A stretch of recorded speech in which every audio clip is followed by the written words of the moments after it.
Hello കൂട്ടുകാരെ, വളരെ എളുപ്പത്തിൽ തയ്യാറാക്കുന്ന ഒരു മുട്ട തോരനാണ്.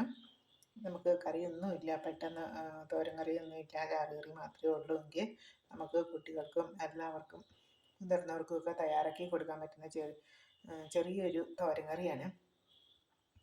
വളരെ എളുപ്പത്തിൽ തന്നെ നമുക്ക് തയ്യാറാക്കാം. നമ്മുടെ വീട്ടിലുള്ള 2 മുട്ട എടുക്കുക, ഒരു പാൻ ചൂടാക്കി അല്പം എണ്ണ ഒഴിച്ച് അതിലേക്ക് 2 ഉള്ളി അരിഞ്ഞിട്ട് 2 മുട്ട ഉടച്ചൊഴിക്കുക. മുട്ട വെന്ത് വരുമ്പോഴേക്കും അതിലേക്ക് കുരുമുളക് പൊടി ഇടുക, സ്വല്പം ഉപ്പ്, മുട്ടയ്ക്ക് പെട്ടെന്ന് ഉപ്പ് ചേരുമല്ലോ, സ്വല്പം ഉപ്പും കൂടെ ചേർത്ത് അത് വെന്ത് വരുമ്പോഴേക്കും ഇളക്കി എടുത്തു കഴിഞ്ഞാൽ വളരെ പെട്ടെന്നൊരു തോരൻ കറിയായി. ഒരു സെക്കൻഡ് പോലും വേണ്ട.